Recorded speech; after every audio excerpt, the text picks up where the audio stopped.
Muslim village. It is a subject which has come directly out of Suratul Kahf of the Quran. But Suratul Kahf itself introduced us to the last age, before the end of the world. An age of great turmoil, great conflict, great killing and slaughter, great corruption, great godlessness. An age which no one can possibly understand unless you have the Quran and you have Muhammad sallallahu ta'ala alayhi wa sallam. Suratul Kahf, which is surah number 18 of the Quran, entitled The Cave. Suratul Kahf was linked by the Messenger of Allah himself to Dajjal, the false Messiah, or who the Christians call the Antichrist. And he was one of the major signs of the last age. And when Dajjal comes into the world, and as he progresses in his mission, he subjects mankind to the mother of all tests. And if you fail the test, he destroys your faith, and you end up as garbage, straight into the hellfire. And so Dajjal is a subject of supreme importance. And we were able to demonstrate to you that Dajjal has already completed almost 2/3 of his mission. And there's only about 1/3 left. And so we are living at a time when the attack of Dajjal is intense. Suratul Kahf also introduced us to another of the major signs of the last day, namely Gog and Magog, who when they are released into the world would be agents of fasad, would corrupt everything with extreme kind of corruption which destroys. So everything is corrupted around you. But Gog and Magog also possess power. Power which is literally indestructible. And so they take control of the world with their indestructible power. And they use power to oppress. And they use power to wage war on Islam and to wage war on the religious way of life. And so as Gog and Magog proceed with their mission, the world becomes increasingly corrupt and increasingly godless. We were able to demonstrate in our lecture, we hope to your satisfaction, that we are already living in the age of Gog and Magog, and that globalization which is sweeping the world is the globalization of Gog and Magog. And all those who are embraced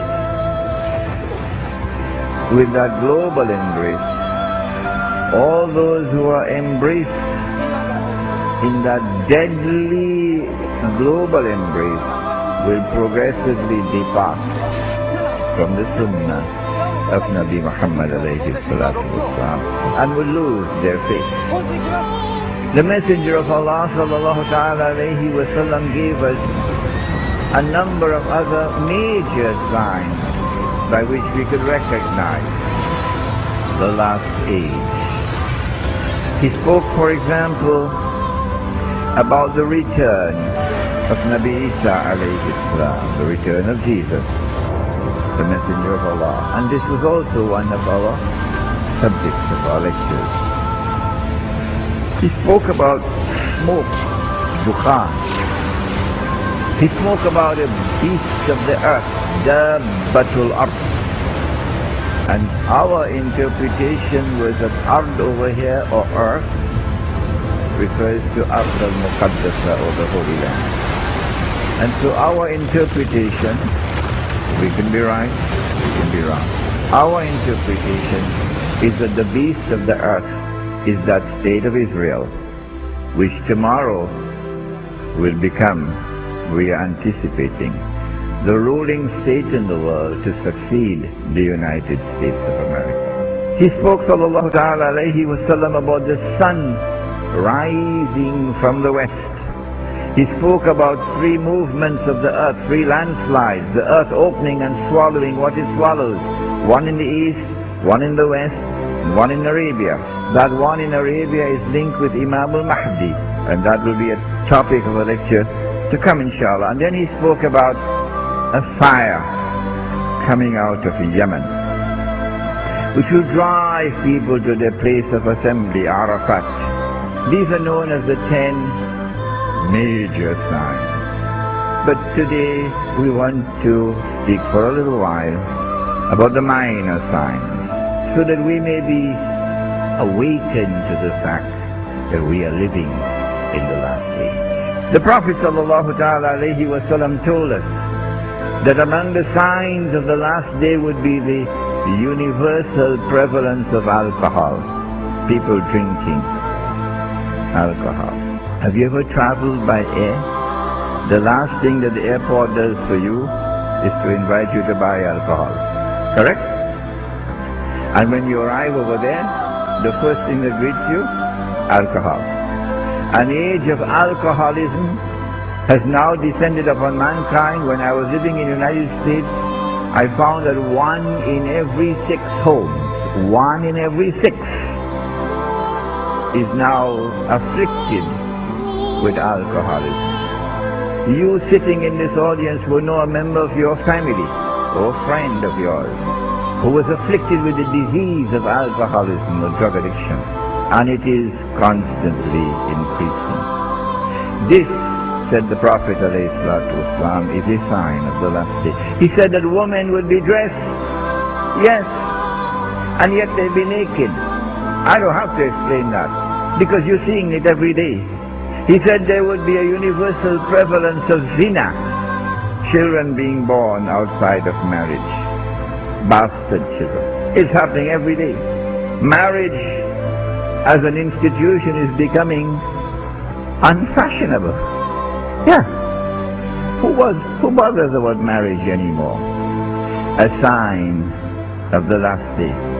He spoke about the disproportionate balance of men and women to such an extent that one man would have to maintain, mark the word, maintain, not marry, maintain 50 women.